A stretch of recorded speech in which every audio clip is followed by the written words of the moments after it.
Bayangkan, dalam hitungan hari, pasar saham Indonesia rontok. IHSG anjlok hingga 8%.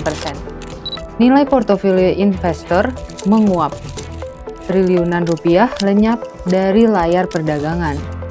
Tapi itu belum cukup. Pasar kemudian dibuat kaget dengan mundurnya beberapa pejabat, mulai dari Direktur Utama Bursa Efek Indonesia hingga 3 petinggi otoritas jasa keuangan. Publik pun bertanya, apa yang sebenarnya terjadi?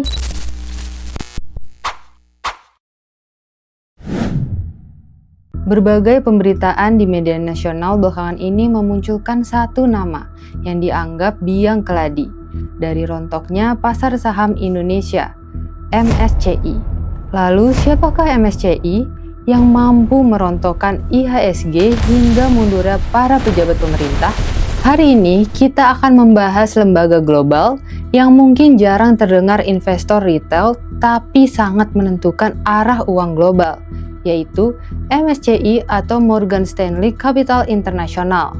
Otoritas Jasa Keuangan atau OJK menegaskan bahwa penurunan tajam IHSG tidak lepas dari sentimen global dan keputusan lembaga indeks internasional. Salah satunya MSCI. Keputusan MSCI ini langsung berdampak besar karena mempengaruhi aliran dana investor asing. OJK pun merespon gejolak besar di pasar modal Indonesia beberapa hari belakangan ini. Bersama Bursa Efek Indonesia atau BEI, OJK akhirnya bertemu MSCI pada 2 Februari 2026. MSCI bukan bank, bukan juga manajer investasi. MSCI adalah lembaga riset keuangan yang menyediakan indeks saham global. Lembaga ini tidak mengelola dana secara langsung, tapi produknya menjadi acuan utama investor institusi di seluruh dunia. Sederhananya, MSCI membuat daftar saham pilihan. Daftar ini digunakan oleh manajer investasi global untuk menentukan uang mereka mengalir ke negara mana dan ke saham apa. Banyak dana besar dunia adalah investor pasif, seperti Exchange Trade Fund atau ETF dan reksadana indeks. Mereka tidak memilih saham sendiri. Mayoritas dari mereka biasanya membeli saham yang masuk dalam indeks MSCI. Artinya, kalau sebuah saham masuk MSCI, maka permintaan dari investor global biasanya melonjak.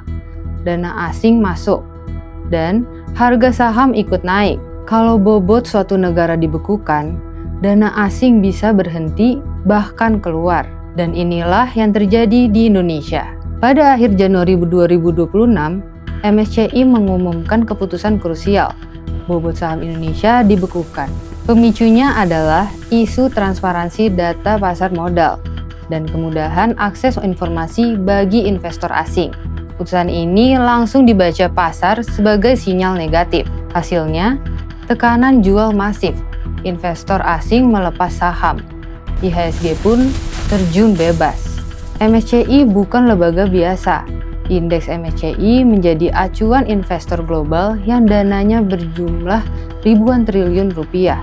Ketika MSCI memberi sinyal rem, pasar tidak menunggu lama. Algoritma bekerja, dana bergerak, dan pasar lokal menjadi korban pertama. Penting dicatat, MSCI tidak memilih saham berdasarkan omset atau kinerja saja. Kriterianya ketat, yaitu likuiditas saham, kapitalisasi pasar free float, kemudahan akses investor asing, kualitas dan transparansi data. Artinya, masalahnya bukan perusahaan Indonesia tidak besar, tapi soal kepercayaan dan tata kelola pasar.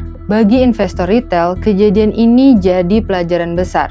Pasar saham bukan hanya soal kinerja emiten. Ada faktor global, ada lembaga indeks, ada arus dana raksasa yang bisa menggerakkan harga tanpa kompromi. dan MSCI adalah salah satu pemain utamanya. OJK menegaskan akan terus berkoordinasi dengan otoritas pasar modal dan pemangku kepentingan untuk memperbaiki transparansi dan kepercayaan pasar. Tujuannya satu, menjaga stabilitas dan mengembalikan kepercayaan investor global. OJK dan BI memiliki target agar pasar modal Indonesia bisa memenuhi standar atau best practice internasional dengan salah satu upayanya yaitu memenuhi keinginan indeks provider global. Langkah MSCI ini mengajarkan satu hal penting. Pasar modal bukan cuma soal grafik naik turun, tapi soal kepercayaan, data, dan tata kelola. Karena ketika kepercayaan goyah, uang global bisa pergi tanpa permisi. Kalau menurut kalian pasar modal Indonesia harus dibenahi lebih serius, klik like, share video ini, dan tulis pendapatmu di kolom komentar. Dan jangan lupa follow channel ini agar kamu lebih melek keuangan.